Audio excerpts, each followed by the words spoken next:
ಎಲ್ಲರಿಗೂ ನಮಸ್ಕಾರ. Deepika master Kannada recipe ಚಾನಲ್ಗೆ ಸ್ವಾಗತ. ಇವತ್ತು ನಾವು ಸ್ವೀಟ್ ಕಾರ್ನ್ ಚಾಟ್ ಮಸಾಲ ಯಾವ ರೀತಿ ಮಾಡೋಣ ಅಂತ ನೋಡೋಣ ಬನ್ನಿ. ಫಸ್ಟ್ ನಾನು ಒಂದು ಮೆಕ್ಕೆಜೋಳನ ಈ ಥರ ಬಿಡಿಸ್ಕೊಂಡಿದ್ದೀನಿ, 1 ಕಪ್ಪಾಗಷ್ಟು. ಸೊ ಇವಾಗ ಒಂದು ಪಾತ್ರೆಯಲ್ಲಿ 2 ಬಟ್ಲಷ್ಟು ನೀರು ಹಾಕ್ಕೋತೀನಿ. ಸೊ ನೀರು ಹಾಕ್ಕೊಂಡ್ಬಿಟ್ಟು ನೀವು 1 ಸ್ಪೂನಷ್ಟು ಉಪ್ಪು ಹಾಕ್ಕೊಳ್ಳಿ.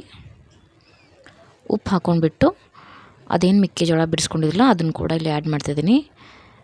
ಸೊ ಈ ಥರ ಕುದಿ ಬರಬೇಕು. ತುಂಬ ಮೆತ್ತಗೂ ಆಗಬಾರ್ದು, ತುಂಬ ಹಾರ್ಡು ಇರಬಾರ್ದು, ಮೀಡಿಯಮ್ ಆಗಿರಬೇಕು. ಇಲ್ಲಿ ನೋಡಿ ಈ ಥರ.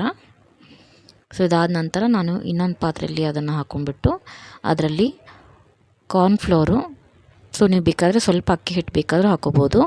ಸ್ವಲ್ಪ ಖಾರ ಹಾಕ್ಕೊಂಡಿದ್ದೀನಿ. ಉಪ್ಪು ಆಲ್ರೆಡಿ ಹಾಕಿರೋದ್ರಿಂದ ನಾನಿನ್ನು ಉಪ್ಪಿನ ಹಾಕ್ಕೊಂಡಿಲ್ಲ ಇದರಲ್ಲಿ. ಸೊ ಇದನ್ನೇ ಇಷ್ಟೇ ಆ್ಯಡ್ ಮಾಡಿಬಿಟ್ಟು ನಾನು ಚೆನ್ನಾಗಿ ಮಿಕ್ಸ್ ಮಾಡ್ಕೋತೀನಿ.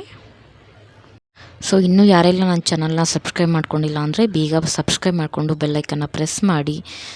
ಸೊ ನಿಮ್ಗೆ ಯಾವುದೇ ವಿಡಿಯೋ ಅಪ್ಲೋಡ್ ಮಾಡಿದ್ರೂ ನೋಟಿಫಿಕೇಷನ್ ಬರುತ್ತೆ. ಸೊ ಈ ಥರ ಕಲಿಸ್ಕೊಂಡಿದ್ದೀನಿ ನಾನು. ಸೊ ನಂತರ ನಾನೇನು ಮಾಡ್ತೀನಿ, ಇನ್ನೊಂದು ಪಾತ್ರೆಯಲ್ಲಿ ಎಣ್ಣೆ ಹಾಕ್ಕೋತೀನಿ. ಸೊ ಎಣ್ಣೆ ಬಿಸಿ ಆದ ನಂತರ ಈ ಥರ ನಾನು ಮೆಕ್ಕೆಜೋಳನ ಹಾಕಿ ಟೆಸ್ಟ್ ಮಾಡ್ತೀನಿ. ಸೊ ಕಾದಿದ್ದರೆ ಅದು ಫ್ರೈ ಆಗಿ ಮೇಲೆ ಬರುತ್ತೆ. ಆಮೇಲೆ ಉರಿ ಸಣ್ಣ ಇಟ್ಟು ಮಿಕ್ಕಿದ್ದರನ್ನೆಲ್ಲ ಸ್ವಲ್ಪ ನಿಧಾನವಾಗಿ ಹಾಕ್ಕೋಬೇಕು. ಸೊ ಇದರಲ್ಲಿ ತೇವಾಂಶ ಇರೋದ್ರಿಂದ ನೀವು ಎಲ್ಲ ಎಟ್ ಎ ಟೈಮ್ ಹಾಕಕ್ಕೆ ಹೋಗಬೇಡಿ. ಸ್ವಲ್ಪ ಸ್ವಲ್ಪನೇ ನಿಧಾನವಾಗಿ ಹಾಕಬೇಕು, ಇಲ್ಲಾಂದರೆ ಹೊರಗಡೆ ಸಿಡಿದು ಬಿಡುತ್ತೆ.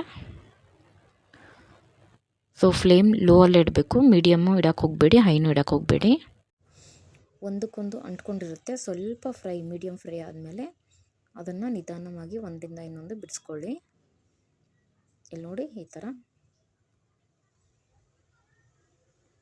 ಸೊ ಒಂದು ಬ್ಯಾಚ್ ಆಗಿದೆ. ನಾನು ಇವಾಗ 2ನೇ ಬ್ಯಾಚ್ ಕೂಡ ಹಾಕಿದ್ದೀನಿ. ಸೊ 2 ಬ್ಯಾಚಲ್ಲಿ 1 ಕಪ್ಪಷ್ಟು ಮೆಕ್ಕೆಜೋಳ ಫ್ರೈ ಆಗಿದೆ. ನಾನು ಅದನ್ನು ಇನ್ನೊಂದು ಪಾತ್ರೆಯಲ್ಲಿ ಸರ್ವ್ ಮಾಡಿಕೊಂಡು, ಸೊ ಡಿಪೆಂಡಿಂಗ್ ಅಪಾನ್ ನಿಮಗೆ ಯಾವ ಮಸಾಲ ಇಷ್ಟ ಆಗುತ್ತೆ ಅದನ್ನು ಆ್ಯಡ್ ಮಾಡ್ಕೊಳ್ಳಿ. ಇವಾಗ ನಾನು ಸ್ವಲ್ಪ ಖಾರ, ಆಮ್ಚೂರ್ ಪೌಡ್ರ್ ಅಂತ ಹೇಳ್ತಾರೆ, ಅದಾದಮೇಲೆ ಸ್ವಲ್ಪ ಉಪ್ಪು ಹಾಕ್ಕೊಂಡಿದ್ದೀನಿ. ಲೈಟಾಗಿ ಆಲ್ರೆಡಿ ಉಪ್ಪು ಹಾಕಿ ಕುದಿಸಿರೋದ್ರಿಂದ ಸ್ವಲ್ಪನೇ ಹಾಕ್ಕೊಂಡಿರೋದು. ಸೊ ನಾನು ನೆಕ್ಸ್ಟ್ ಏನು ಮಾಡ್ತೀನಿ ಅಂತಂದರೆ, ನಿಮಗೆ ಬೇಕಾದರೆ ಈರುಳ್ಳಿನ ಕಟ್ ಮಾಡ್ಕೊಂಡು ಹಾಕ್ಕೊಳ್ಳಿ. ನಾನಿಲ್ಲಿ ಒಂದು ಸಣ್ಣ ಈರುಳ್ಳಿನ ಕಟ್ ಮಾಡ್ಕೊಂಡು ಹಾಕ್ಕೊಂಡಿದ್ದೀನಿ.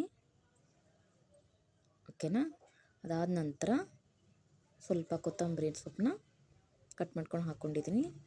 ನಿಮಗೇನಾದರೂ ಇಷ್ಟ ಇತ್ತು ಅಂತಂದರೆ ಸ್ವಲ್ಪ ನಿಂಬೆ ಹಣ್ಣು ಕಟ್ ಮಾಡಿಕೊಂಡು ಆ್ಯಡ್ ಮಾಡ್ಕೊಳ್ಳಿ. ಇಲ್ಲಾಂದರೆ ಹಾಗೆ ತಿಂದರೂ ಕೂಡ ತುಂಬ ಚೆನ್ನಾಗಿರುತ್ತೆ. ಸೊ ಒಂದು ಸತಿ ಈ ಥರ ಟ್ರೈ ಮಾಡಿ ನೋಡಿ, ತುಂಬ ಅಂದರೆ ತುಂಬಾ ಚೆನ್ನಾಗಿರುತ್ತೆ. ಸೊ ಈ ವಿಡಿಯೋ ಇಷ್ಟ ಆದರೆ ಲೈಕ್ ಮಾಡಿ, ಇನ್ನೂ ಸಬ್ಸ್ಕ್ರೈಬ್ ಮಾಡ್ಕೊಂಡಿಲ್ಲ ಅಂದರೆ ಬೇಗ ಸಬ್ಸ್ಕ್ರೈಬ್ ಮಾಡಿಕೊಂಡು ಬೆಲ್ಲೈಕನ್ನ ಪ್ರೆಸ್ ಮಾಡಿ. ನೆಕ್ಸ್ಟ್ ರೆಸಿಪಿ ಜೊತೆ ನಾನು ನಿಮಗೆ ಮತ್ತೆ ಸಿಗ್ತೀನಿ. ಅಲ್ಲಿವರೆಗೂ ಬಾಯ್.